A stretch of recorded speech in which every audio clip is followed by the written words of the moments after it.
We're live from New Delhi, you're watching DD India News, India's voice to the world. I'm Lipakshi Khurana, coming up in the next hour. US President Joe Biden pardons his son Hunter despite previous statements to the contrary, says he hopes US will understand a father and a president's decision. US, France, Germany and UK urge de-escalation as fighting intensifies in Syria. At least 25 people killed in airstrikes in the country's rebel-held northwest. Violent protests continue in Georgia against government decision to shelve EU membership talks. Plastic pollution treaty talks to combat pollution conclude in South Korea with no agreement. Negotiators plan to meet again next year. An Indian Parliament reconvened proceedings. Several bills lined up for discussion in both the houses. External Affairs Minister to make a statement on India-China relations in the lower house.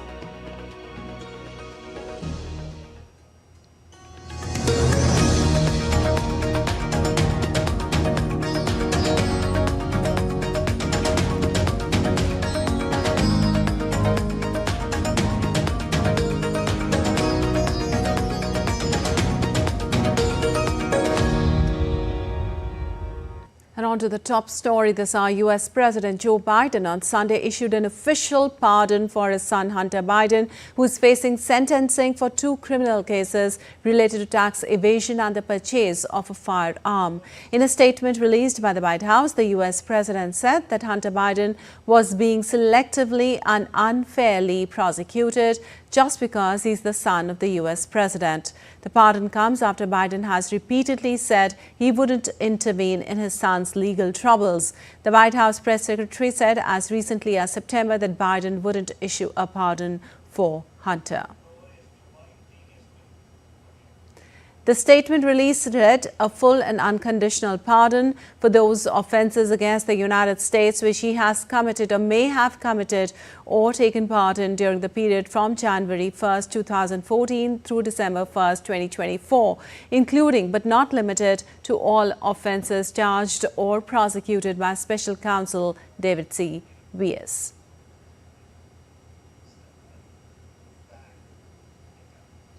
And US President-elect Donald Trump on Sunday announced the Lebanese-American businessman Massad Boulos would serve as senior advisor on Arab and Middle Eastern affairs. Trump made the announcement on social media platform Truth Social. Boulos, the father-in-law of Trump's daughter Tiffany, met repeatedly with Arab American and Muslim leaders during the election campaign. It is the second time in recent days that Trump chose the father-in-law of one of his children to serve in his administration. Earlier on Saturday, Trump picked his son-in-law Jared Kushner's father, real estate mogul Charles Kushner, to serve as U.S. ambassador to France. And updates from Syria now. Russian and Syrian warplanes bombed the rebel-held city of Idlib on Sunday in an attempt to push back insurgents who have swept across northern Syria. The Syrian military rushed in reinforcements and said it was preparing a major counter-attack, while Moscow's air force joined in the bombardment of Aleppo and Idlib. The Syrian forces have also been fortifying the northern province of Hama. Syrian state news agency Sana reported the army overnight pushed back opposition fighters in its north-southern countryside. The Syrian army said it had recaptured several towns on Sunday that had been overrun in recent days by the rebels. Meanwhile, Iran's Foreign Minister Abbas Araghchi met with Syrian President Bashar al-Assad on Sunday in Damascus. During the meeting, Iranian Foreign Minister described the situation in Syria as difficult. Araghchi reassured the Syrian president that Tehran was ready to support the government in their counter-offensive. Arab leaders, including Jordan's King Abdullah II and United Arab Emirates President Sheikh Mohammed bin Zayed Al Nahyan, have also called Assad to express their solidarity. Also, United Nations Special Envoy to Syria, Geir Pedersen, on Sunday appealed for all stakeholders in the conflict to immediately seek a political resolution. Well, the United States and its allies, France, Germany and Britain, called on Sunday for de-escalation in Syria and urged for the protection of civilians and infrastructure. The countries in a joint statement stated that the current escalation only underscores the urgent need for a Syrian-led political solution to the conflict in line with UNSCR 2254. And updates on West Asia conflict now. The UN Agency for Palestinian Refugees, UNRWA, has paused the delivery of aid through the key Kerem Shalom crossing between Israel and Gaza. UNRWA Chief Philip Lazzarini on Sunday said that the decision was made due to safety concerns after looting by armed gangs from inside Gaza. However, the UN official did not specify who was carrying out the looting. Meanwhile, Israel denied the claim, saying there is no limit on supplies for civilians.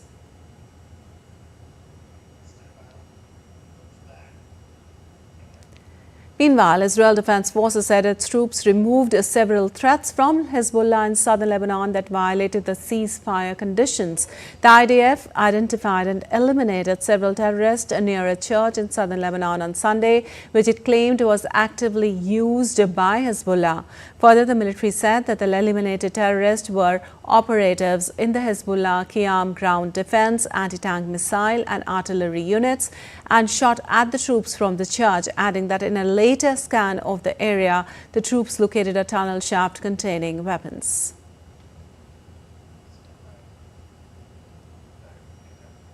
Meanwhile, Hamas leaders held talks with Egyptian security officials on Sunday in a fresh push for a Gaza ceasefire deal. The Hamas visit to Cairo came after the United States announced on Wednesday it would revive efforts in collaboration with Qatar, Egypt and Turkey to negotiate a ceasefire in Gaza that would include a hostage deal. White House National Security Advisor Jake Sullivan said on Sunday that the White House was working on a ceasefire and hostage release deal in Gaza, but is not there yet. While Israeli Foreign Minister Gideon Sa'ar that there was some indication of progress towards a hostage deal, stressing that Israel's conditions for ending the conflict have not changed.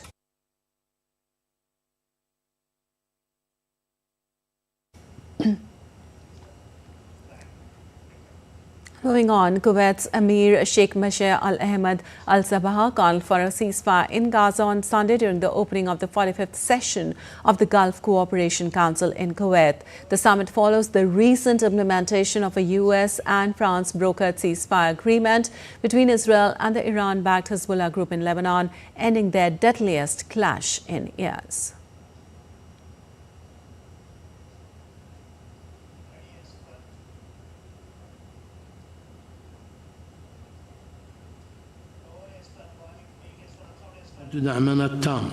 We reiterate our full support for all contributions from the GCC countries aimed at stabilizing the region, including the leadership of the Brotherly Kingdom of Saudi Arabia in efforts to recognize the state of Palestine as part of the international coalition for implementing the two-state solution. Additionally, we commend their hosting of the joint Arab-Islamic follow-up summit. Well, clashes between protesters and police continued in Georgia's capital through the Sunday night. The crisis has deepened since Thursday's announcement that the government would freeze EU talks for 4 years, sparking a wave of protest in the capital, Tbilisi and other cities. The Black Sea nation has been rocked by turmoil since the governing Georgian Dream Party claimed victory in October 26 parliamentary polls that the pro-European opposition said were fraudulent. The EU and the United States are alarmed by what they see as Georgia's shift away from a pro-Western path and back towards Russia's orbit. Georgian Dream says it is acting to defend the country's sovereignty against outside interference. Meanwhile, Russia is also following developments very closely. Former Russian President Dmitry Medvedev said an attempted revolution was taking place and usually this sort of thing ends very badly. Georgian Prime Minister Irakli Kobazge rolled out rerun of contested vote and dismissed criticism by the United States, which has condemned the use of excessive force against the demonstrators.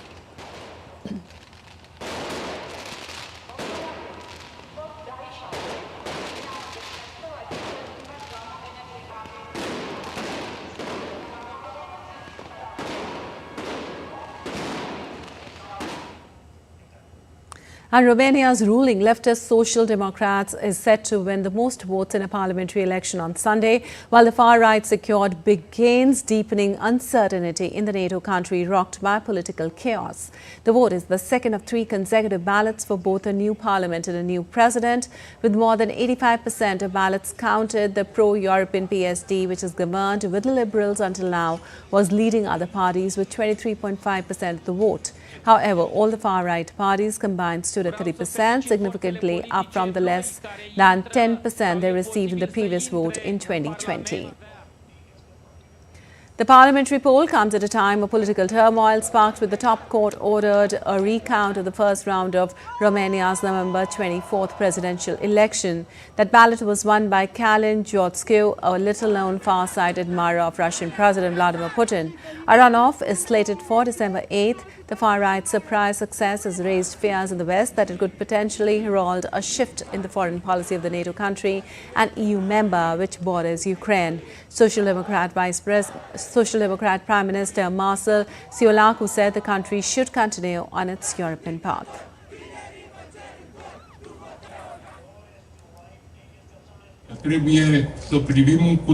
I believe we must all look carefully at today's result.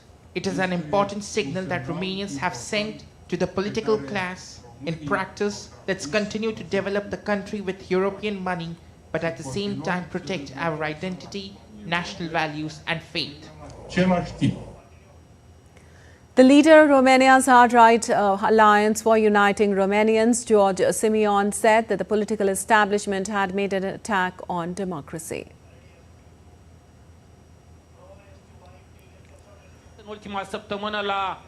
In the last week, we have witnessed a real attack on democracy, on freedom, on our national values. The Romanian people have spoken, and the traitorous political class that tried not to hear the voice of the Romanian people, at least now, in the 12th hour, I hope it will calm down from the abuses it has prepared, from the thought that the will of the Romanian people can be annulled, from the thought that the first round of the election can be repeated, from the thought that they can cling to power with their teeth. Well, in Venezuela, protests are underway to push for immediate release of political prisoners. Dozens of Venezuelans gathered in Bogota and held a vigil to demand freedom for the thousands imprisoned during the post-election protest in July. They also sought the support of the International Criminal Court to investigate the Venezuelan government. Meanwhile, supporters of Maduro marched through the streets in a parallel crowded rally called the Great Takeover of Caracas and Defense of Peace to welcome the December festivities. The march was received by President Maduro at the Miraflores Presidential Palace. And still to come on DD India News Hour. Bangladesh stopped 83 ISKCON members with valid travel documents from travelling to India.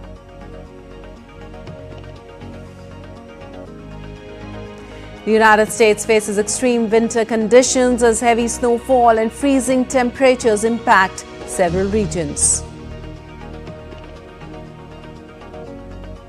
And we'll tell you all about the start of the Christmas festivities in the annual Disney Parade.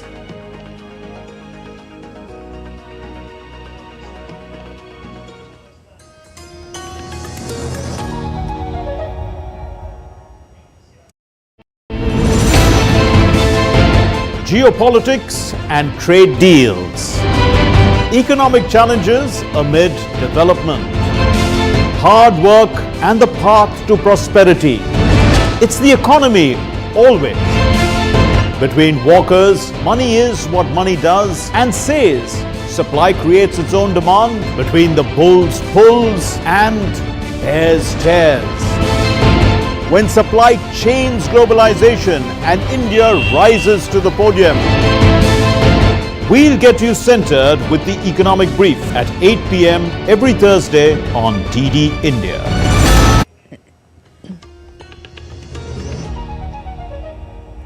Welcome back. You're watching DD India News Now. Lepakshi Khurana. Moving on, countries have failed to reach a landmark agreement on tackling plastic pollution after more than 2 years of negotiations. For a week, delegates from nearly 200 nations meeting in South Korea have wrestled with how to stop millions of tons of plastic waste entering the environment each year. But deep divisions remained between a group of nearly 100 countries calling for plastic to be phased out and oil-producing nations who warned this would affect the world's development. 2 years ago, countries agreed they would find a way to address the crisis by the end of 2024. The meeting in Busan, South Korea, was meant to be the final 5th round of negotiations, but after late-night talks, countries were unable to resolve their differences, missing their key 2-year deadline. We have made progress by making and walking paths. Throughout our achievements so far are important. They remained still insufficient. While our work has focused on finding points of contact, the famous landing zones, we have succeeded in many areas. However, there are critical matters still need to be agreed. Degree of structure to what this text could potentially be, and that forms an important next step for what will be 5.2. And it is clear that there is still persisting divergence. That is the reality of these negotiations. We voice our strong concerns about ongoing calls by a small group of countries to remove binding provisions from the text that are indispensable for the treaty to be effective. Panama leaves Busan with fire in our hearts. When we reconvene, the stakes will be higher, the devastation will be worse, and the opportunity to act will be even smaller. Well, the United Nations Convention to Combat Desertification's COP16 conference began in Saudi Arabia's Riyadh on Monday, marking the first time West Asia hosts this major event. It will join representatives from 197 nations, with the conference coinciding with the UNCCD's 30th anniversary. The Indian delegation, led by Union Environment Minister Bhupendra Yadav and Haryana Chief Minister Nayab Singh Saini, will present the Aravali Green Wall project on Monday. The initiative aims to restore 1.15 million hectares of degraded land across 4 Indian states using indigenous species afforestation, biodiversity conservation and advanced water management. Running through December 13th, COP16 is the largest multilateral event hosted by Saudi Arabia. The conference will focus on sustainable land management, with India's project serving as a potential model for global environmental efforts.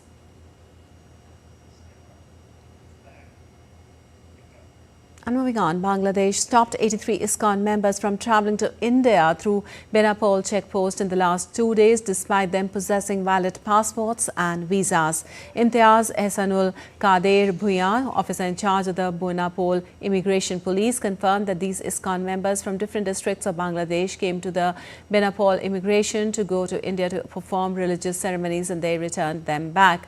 Bhuyan said these ISKCON members reportedly had valid passports with visas but lacked specific government permission for travel. He also said that they consulted the Special Branch of Police and received instructions from the higher authorities not to permit them.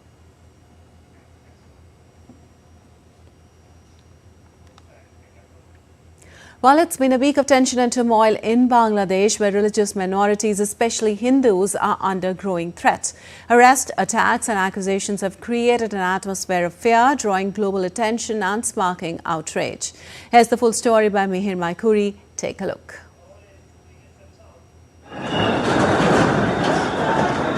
It has been a tense week for Bangladesh.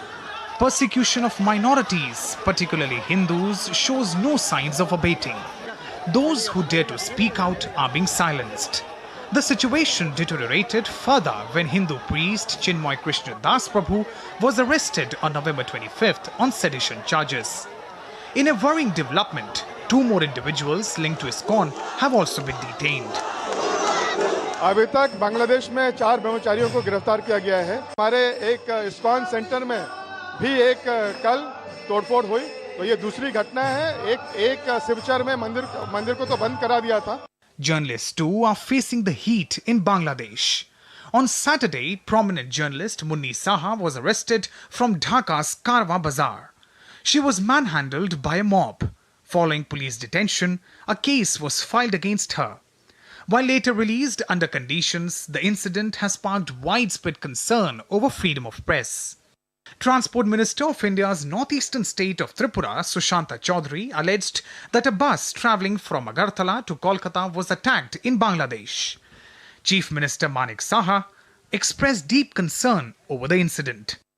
बस जब जा रही थी तो एक auto वहाँ पर आ गया तो उसके थोड़ा सा उसमें एक्सीडेंट हो गया तो उसको लेके मेरे ख्याल से जो मेरा पास इंफॉर्मेशन है जो वहाँ पर बातचीत के बाद कोई मॉनिटरी उनको बेनिफिट देना था वो ऑटो वाले को वो देने के बाद वहाँ पर कोई समस्या नहीं हुआ उसके बाद वो ढाका में पहुँच गया इतना खबर मेरा पास है. Amid these incidents, Hindus across India gathered at ISKCON temples on Sunday to pray for the safety of religious minorities in Bangladesh. Vigils and chants echoed through temple premises, calling for peace and justice. We are deeply concerned about the situation of our devotees and other minorities in Bangladesh, and we request the world governments to come up and to discuss the matter with the Bangladeshi government so that the things can be settled out peacefully. And we are requesting all over the world, all the people to chant the holy name of the Lord, to pray to the Lord so that the things are settled peacefully.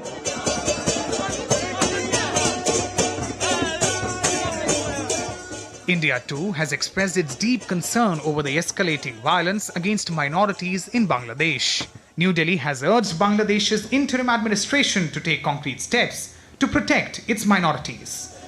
Mihir Makri reporting for DD India. Well, in Ecuador, at least 10 people were killed on Sunday in a mass shooting in a rural area of an El Oro province that is under a state of emergency. The incident was the latest in a spate of recent bloodshed, much of it inked to drug gang warfare in a country once seen as a beacon of stability in South America. Violence has exploded throughout Ecuador in recent years, which authorities attribute to gangs of drug traffickers vying for control of territory and smuggling routes. In the latest attack, people who had rented a rural estate were attacked as they slept before dawn on Sunday.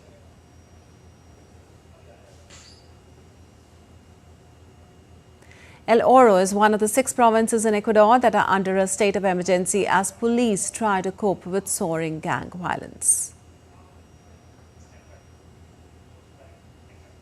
And Union State Minister Jayant Chaudhary has participated as the chief guest in the 53rd Eid al-Ittihad National Day celebrations of the United Arab Emirates in New Delhi on Sunday. The event highlighted the UAE's rich cultural heritage, featuring folk music and dance performances, and underscored the strong and growing relationship between India and the UAE.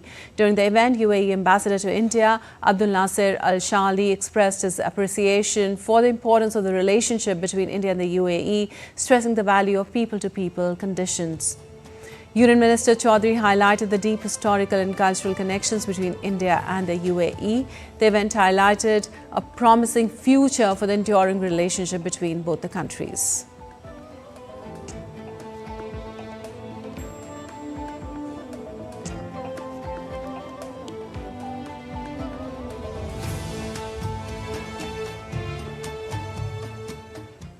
And some weather updates now. The United States faces extreme winter conditions as heavy snowfall and freezing temperatures impact several regions. The first big snowfall of the season blanketed parts of New York, Pennsylvania and Michigan during the hectic U.S. holiday travel and stopping weekend, with numbing cold and heavy snow forecast to persist through the early part of the week and cause hazards in the Great Lakes, Plains and Midwest regions.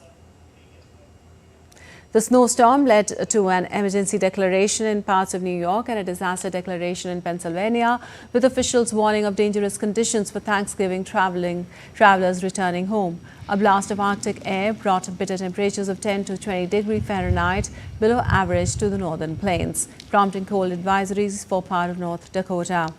Frigid air was expected to move over the eastern third of the U.S. by Monday, With temperatures about 10 degrees below average, despite the treacherous conditions, some winter sport enthusiasts welcome the snow, boosting activities at ski resorts. Crucial infrastructure and utilities are being monitored with proactive measures underway to ensure public safety during the ongoing Arctic blast.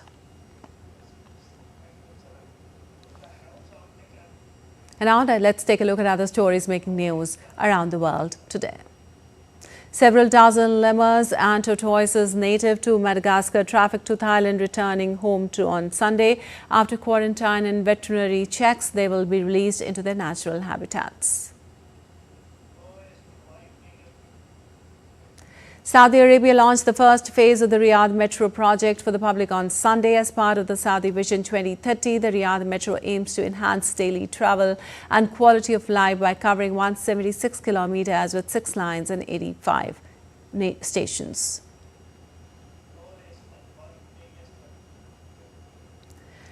Belgium has become first of its kind in the world to recognize sex workers' rights, offering them the same benefits as other workers, including maternity leave, pensions, health insurance and sick leave. This landmark legislation, introduced after sex work was decriminalized in 2022, ensures sex workers have the same protection as other professions.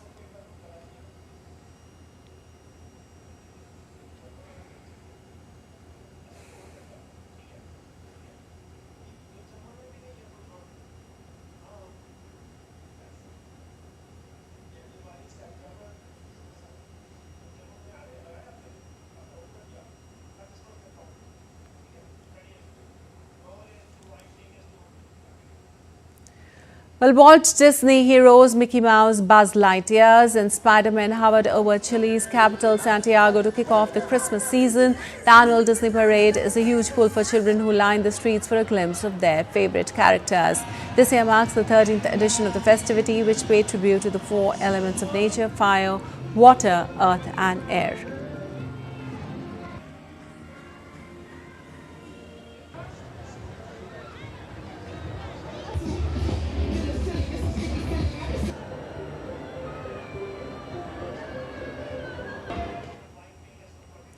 Swimmers in the German capital of Strasbourg ended the season at their local outdoor pool with a traditional dip, wearing Santa hats before Christmas. Defying an air temperature of -2 degrees Celsius, Santa swimmers said the secret was to move around in order not to get cold. Later, the swimmers were treated to a cup of steaming hot coffee and Christmas cookies. A World War II bunker near Portsmouth, once used by the Royal Navy, hosted Britain's first fully underground marathon. A total of 87 runners, donning cycling helmets and head torches, ran in a unique setting for the marquee long-distance sporting event. Runners squeezed through dark, damp and narrow tunnels. The men's race was won by 48-year-old Michelle Burke, while Laura Watts finished as the women's winner.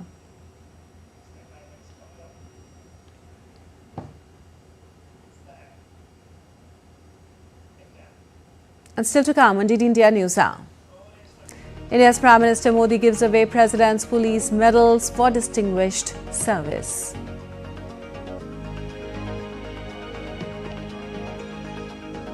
As a reminder to the gas tragedy in Bhopal, one of the deadliest in industrial population disasters in history, 2nd December is marked as the National Pollution Control Day. And heavy rain expected in parts of Andhra Pradesh, including coastal and Rayalaseema regions, as cyclone Fingal moves westward.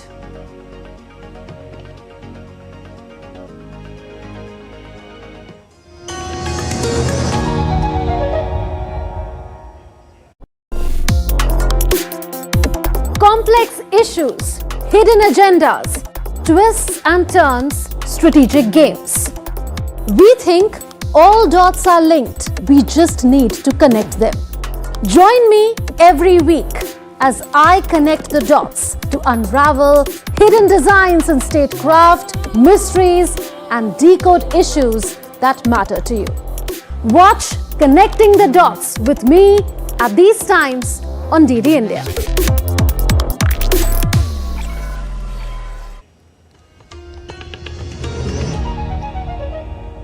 Welcome back. You're watching DD India News. I'm Lepakshi Kurana. Time now for a quick recap of the headlines.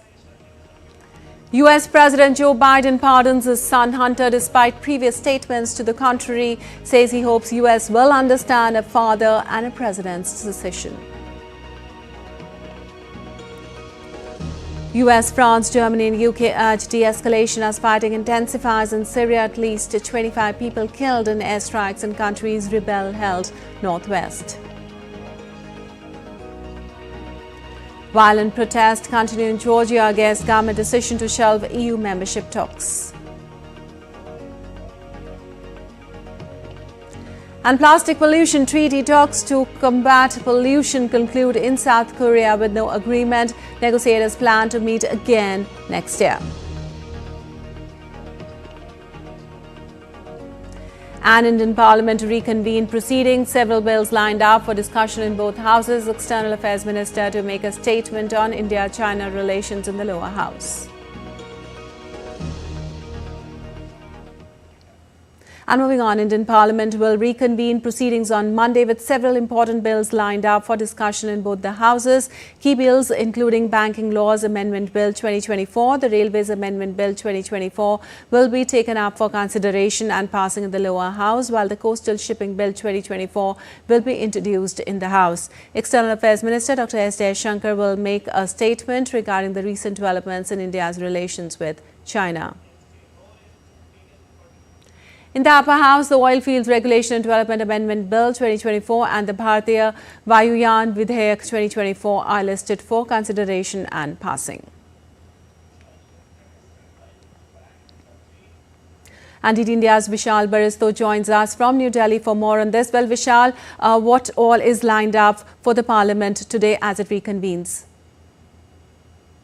A very good morning to you, Lipakshi. You just informed our viewers about the important bills, but let me tell you that the whole week, the first week was completely washed out because of the repeated fracas created by the opposition, both in the lower house and in the upper house of the parliament. So it would be interesting to see how the opposition behaves, because another day and they are all standing together as far as the ruckus in the parliament is concerned, though there are some divisions as well. We have heard opposing voices from parties like the Trinamool Congress and also the some of the MPs who are for reaching the parliament for the first time, that they want to participate in the parliamentary proceedings.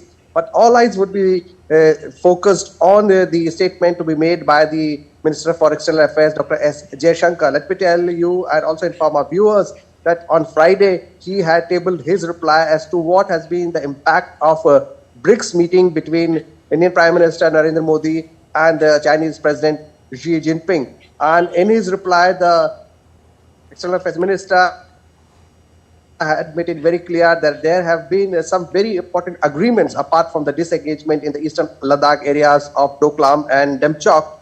There have been very important developments and appreciated by the Foreign Ministry of China, and also reciprocated by the Indian Defense Ministry and also Foreign Ministry, and it is all because of the diplomatic and military consultations between the two countries. So some of the important agreements that would be there under the lens would be the resumption of the Kailash Mansarovar pilgrimage yatra and an media exchange between India and China, and also direct flights between India and China. Another very important subject that was discussed between the two countries was the data exchange of the border rivers between the two countries. So the Prime Minister's meeting with Xi Jinping in Kazan has been very fruitful, and also it was followed by a meeting with the Chinese Foreign Ministry and our Foreign Minister Wang Yi in November. So China and India have made considerable progress as far as resolving the disputes in the border areas, and also there are some important issues that have also come up. So today, the External Affairs Minister Dr. S. Jaishankar is expected to give a statement in the lower house, and we are all hoping that opposition allows him to speak so that we also get to know how India and China, what kind of progress they have made, and how the relations between the two countries can benefit the people of both the countries. Dipakshi? Yeah, Vishal, thank you so much for that. Also, we would like to know what are the key important bills which are going to be presented today in the Parliament. Well, of course, in the lower house, the RBI Act of 1934, this bill is very, very important because it allows the holder of the fixed deposit account to have four nominees, which was not there till now. And there are some very important bills as well, like you mentioned, the Railway Amendment Bill.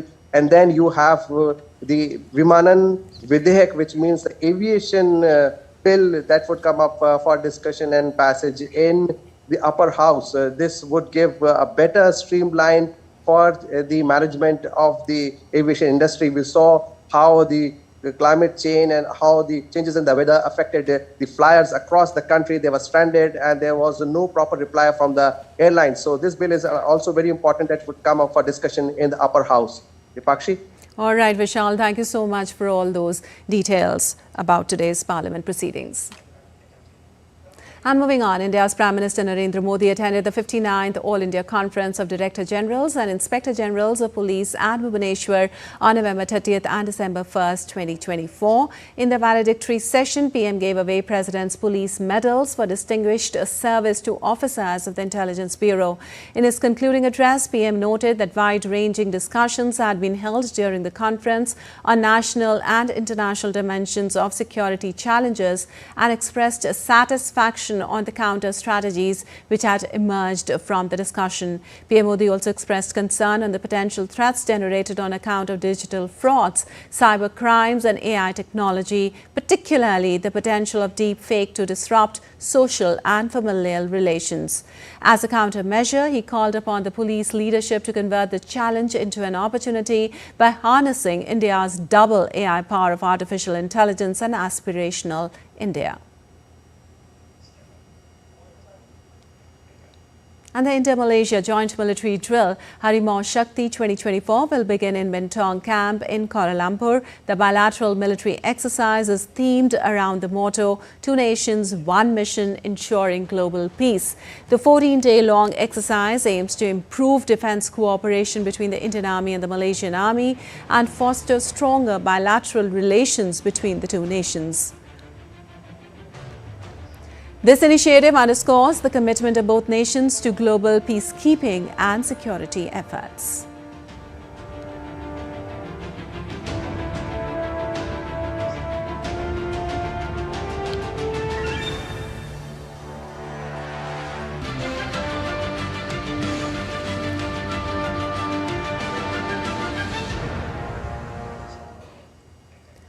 Well, moving on, Cyclone Fengal has caused widespread flooding in several areas, particularly in Cuddalore. As the storm moves westwards, heavy rainfall is expected in parts of Andhra Pradesh, including coastal and Rayalaseema regions. The Indian Meteorological Department on Sunday issued warnings for continued severe weather in these areas. The Cyclone Warning Centre in Visakhapatnam said Cyclone Fengal is likely to move westwards very slowly, as it has remained stationary at the same location for the past 6 hours. The National Disaster Response Force, along with the local administration and Indian Army troops, is actively involved in rescue operations. The cyclone made landfall on the coast of Tamil Nadu and Puducherry on Saturday. Heavy rainfall continued across Tamil Nadu, causing significant disruptions. 11 districts have closed schools and colleges, including Vellore, Tirupathur, Salem, Dharmapuri, Puducherry and Kotagiri, Gudalur taluks of Nilgiris district. Residents are advised to stay alert, follow local administration guidelines and take necessary precautions during this extreme weather event.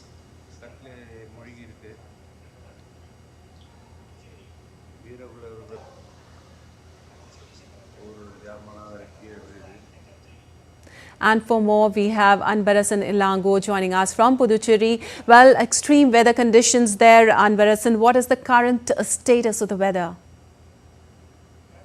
After the 40 hours of landfall of Cyclone Faisal, the Faisal is weakening to a deep depression and is going towards western and northwest regions of Tamil Nadu. So due to that, the rainfall is in coastal districts of Tamil Nadu in Puducherry is right now is not there, and still the rescue and relief operations are going on by the state and the central authorities. Particularly, the district administrations of Tamil Nadu announced around 11 districts of schools and colleges has been announced declared holiday. And particularly, the Indian Meteorological Department said that still the heavy rainfall for the 10 districts of interior Tamil Nadu, particularly Salem, Dharmapuri, Krishnagiri, and also Coimbatore and Nilgiris district. So we can see that, and also there is an event in Tiruvannamalai district where there is a landslide. So due to that, 7 members are stranded under that, and the NDRF National Disaster Relief Force on the rescue mission is still going on. And also the Vikramandi, the Viluppuram district, the railway station is surrounded by the water. So the express train bound towards southern Tamil Nadu all are stopped in between Vikramandi railway station, and the Southern Railways said that nearly around 10 plus express trains are stopped before the Vikramandi railway station, so could not able to reach the Chennai city. So that is the latest update on the railway and also the rain updates. And particularly the cyclone Faisal is going towards the westernwards. It's also giving rains to the neighboring state of Andhra Pradesh and also Kerala, where the rainfall is increasing. And particularly the paddy fields of Kanjipuram district and surrounding are totally damaged, and it's a fully grown paddy field. So farmers are also very much struggling due to that. So it's going to interior, so villages and local parts of Salem and various districts are affected, and various reservoirs in all these 7 districts are increasing, and so that we can see that slowly the cyclone Faisal is weakening to a deep depression. So we can expecting some relief from there. All right, Anbarasan, also as we know that the rescue operations are going on in full swing and the advisories have been issued, schools and colleges have been closed. But what are the problems being faced there by the locals?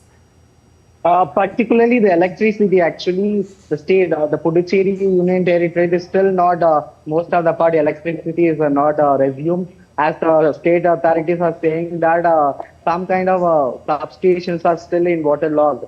So they are not able to give electricity. If anything happens, some electrocution events may occur. Due to that, they are not able to give fully. And also, some electricity lines are totally affected. Some trees are fall on the electricity line, so they need to reschedule and to resume those services. Then only they can give electricity. And also the essentials product and milk and those things are not able to get for some residents in some particular parts of Puducherry Union Territory. So that is a struggle that the locals are facing in Puducherry and also the neighboring. All right, Anbarasan, thank you so much for all those details from there.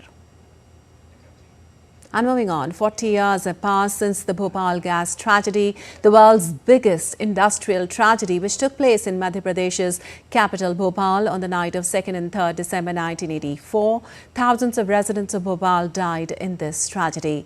The poisonous gas leak from the factory of Union Carbide Company located in Bhopal was so horrific that the 3rd generation of gas victims is still suffering its pain.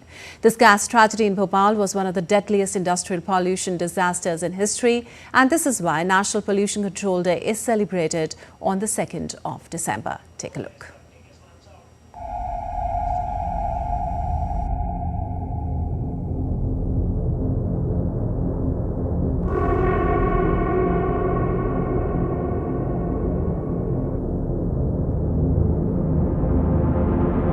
These children are a stark, poignant reminder of the horrors that befell on Bhopal on the fateful intervening night of 2nd and 3rd December in 1984. A poisonous gas, methyl isocyanate, from the Union Carbide factory in Bhopal leaked. These are the 3rd and 4th generation of the Bhopal gas victims who are still suffering the consequences of the fatal leak. About 558,125 people were directly affected by the leak, and the number of those partially affected was around 38,478. 3,900 were left completely disabled.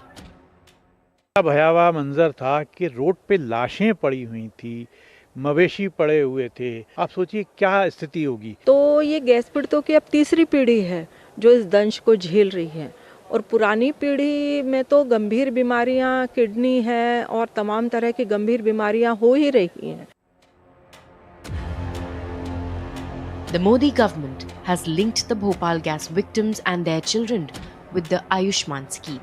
Ayushman cards of a large number of gas victims have already been made, and the work of making Ayushman cards for the remaining ones is also underway. Earlier, gas victims had to depend on Bhopal's gas relief hospitals for free treatment, but now they can get free treatment up to rupees 5 lakh in any corner of the country through Ayushman scheme. जो gas पीड़ितों के लिए Ayushman card जो बने हैं, अब उससे ये होगा कि आदमी कहीं प्राइवेट में जहाँ भी उसकी मर्जी आएगी वो इलाज करा लेगा। गरीब को मतलब एक सहायता मिली आयुष्मान की, हो तो कोई दिक्कत ही नहीं है उसमें। हाँ, हमारा कार्ड बन गया, हमारे घर में सभी का बन गया। 40 years later, the memories of the fatal incident trigger intense debate and discussion. Even now, apart from methyl isocyanate, traces of phosgene, hydrogen cyanide, carbon monoxide, hydrogen chloride, etc. were found in the gas cloud. This gas tragedy in Bhopal was one of the deadliest industrial pollution disasters in history. National Pollution Control Day is celebrated on 2nd December in memory of the people who lost their lives in it. With inputs from Aditya Srivastav, Antara Sinha, for DD India. And now let's take a look at other stories making news today. The Uttar Pradesh government has declared the Mahakumbh area of Prayagraj as a new district. The new district will be known as Mahakumbh Mela district. The new district has been formed to smoothly manage the special event of Kumbh Mela and conduct administrative work in a better manner. The upcoming Mahakumbh, held once every 12 years, is scheduled to begin on January 13th and conclude on February 26, 2025 in North India's Prayagraj. The 35th edition of the Konark Festival began in East India's Odisha with the iconic Sun Temple at Konark serving as a stunning backdrop for the cultural event. The opening evening captivated audiences with dance performances. The 5-day festival is being hosted by Odisha Tourism in collaboration with the Odisha Sangeet Natak Academy and the Odisha Tourism Development Corporation. The Konark Festival will continue until 5th of December.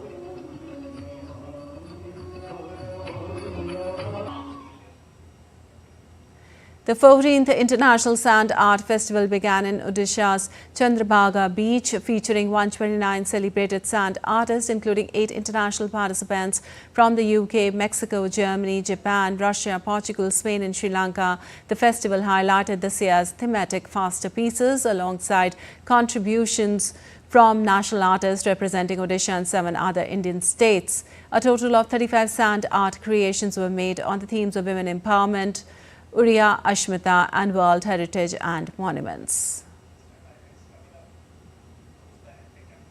And still to come on DD India News Hour. GST collection for November has risen by a whopping 8.5% to 1.82 lakh crore Indian rupees on higher revenues from domestic transactions.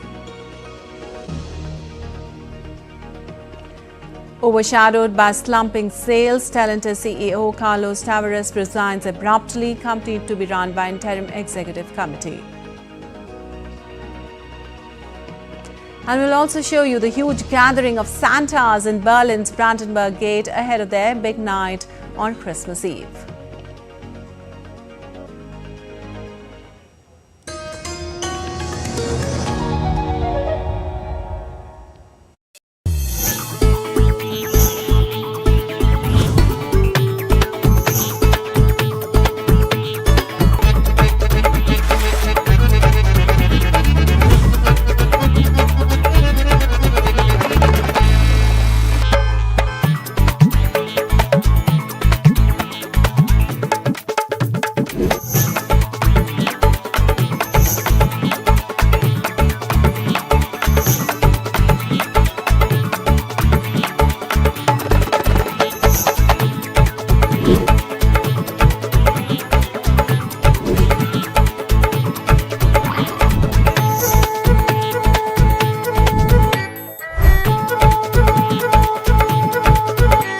Welcome to Jaipur.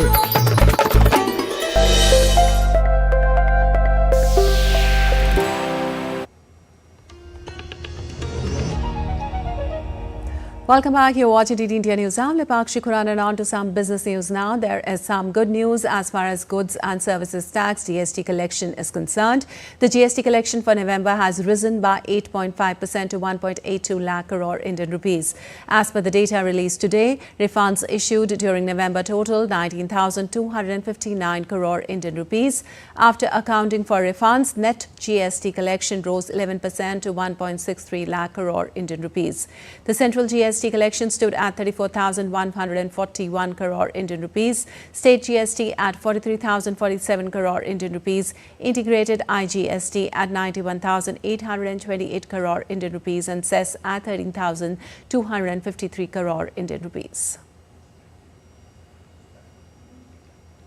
And Stellantis chief executive Carlos Tavares resigned abruptly on Sunday. News came in 2 months after a profit warning at the maker of Jeep, Fiat and Peugeot cars that have lost around 40% of its value this year. The company said it would seek to find a replacement CEO in the first half of 2025. Previously regarded as one of the most respected executives in the auto industry, Tavares' approach came under scrutiny after slumping sales in North America led the automaker in September to issue a profit warning on its 2024 results. That included a forecast for a cash burn of up to $10.6 billion, mostly due to slow sales and bloating inventories in its North American market. Stellantis shares have lost around 40% of their value this year, while shares of US rival Ford Motors are down by 7% this year and General Motors up by 55%. In other news, workers at German factories for car maker Volkswagen are to be on strike from Monday over plans to cut thousands of jobs. The crisis-racked auto titan has been locked in bitter talks with unions since announcing in September that it was weighing the unprecedented step of shuttering plants in Germany, where it has around 120,000 employees. Volkswagen has been hit hard by high manufacturing costs at home, a stuttering shift to electric vehicles and tough competition in key market China. Volkswagen's parlous financial positions was highlighted in October when it reported a 64% plunge in third quarter profits. The crisis at one of Germany's industrial titans comes as the Eurozone's top economy is struggling and amid heightened political uncertainty with early elections looming in February. And you're watching DD India News Hour. Time now for some sports news. Liverpool overawed arch rivals Manchester City in a 2-0 win on Sunday to take a 9-point lead at the top of the Premier League and extend their opponent's slump to 7 games without a win. Cody Gakpo and Mohamed Salah scored the goals for Liverpool as the result was City's first 4-game losing streak in the Premier League since 2008. The loss has pushed Pep Guardiola's struggling side down to an unfamiliar 5th in the table, 11 points behind their greatest rivals of recent years. And Red Bull's Max Verstappen followed up his Formula One driver's title with another win Sunday at the Qatar Grand Prix 2024 as Lando Norris was hit with a penalty that ended his challenge for the race victory. The race was packed with incidents as the safety car came out 3 times and Norris was dropped to the back of the field with a penalty for failing to slow under yellow warning flags. Charles Leclerc was second for Ferrari and Norris' McLaren teammate Oscar Piastri was third. Verstappen won his 4th consecutive title in Las Vegas last week and has won 2 of the last 3 races after not having won since June before that. And Florentina midfielder Eduardo Bove was taken off the pitch in an ambulance after collapsing shortly after the start of their Serie A match against Inter Milan on Sunday. Play was halted at the stadium with a 0-0 score to review a potential VAR check on a disallowed Lautaro Martinez goal when Bove suddenly collapsed in the 17th minute. Medical personnel rushed onto the pitch with both sets of players forming a ring around Bove, who arrived at the club on loan from AS Roma in August. After Bove was taken away in an ambulance, the referee asked the players to leave the pitch and return to the dressing room. The match was suspended and would be postponed now to a later date.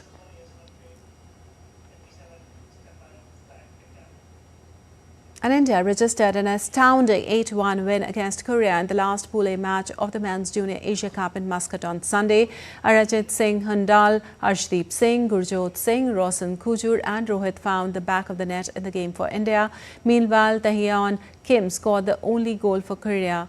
With the victory, India has advanced to the semi-final where they will take on Malaysia on Tuesday. This tournament doubles up as a qualifier for next year's FIH Hockey Junior World Cup, which will be hosted by India.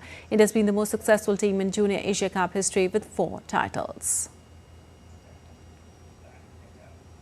And now let's take you to Germany, where Santas in large numbers gathered at the landmark Brandenburg Gate as the countdown for the big night underway.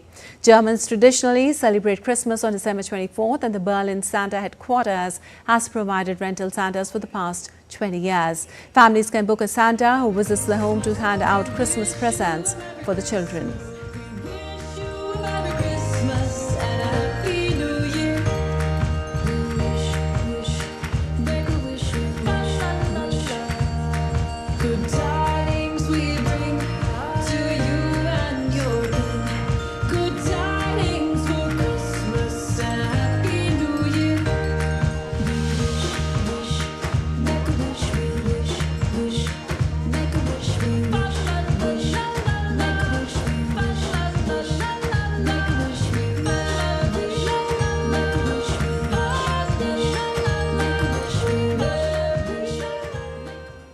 And India's public broadcaster Prasar Bharati has recently launched Waves, entering the field of OTT platform. Waves provide a complete infotainment ecosystem to digital media and OTT audiences. If you also want great content for free, then download Waves today. All right, that's all for this edition of DD India News Hour. But let us know your thoughts on the news of the day. For those on the go, you can get all the latest news and updates from India and across the world on the DD India mobile app. The app is available on both Android and iOS platforms. Scan the QR code on the screen to download now. We'll be back with more news as it breaks here on DD India. I'm Lipakshi Khurana from all of us here in Delhi. Thanks for watching DD India News Hour.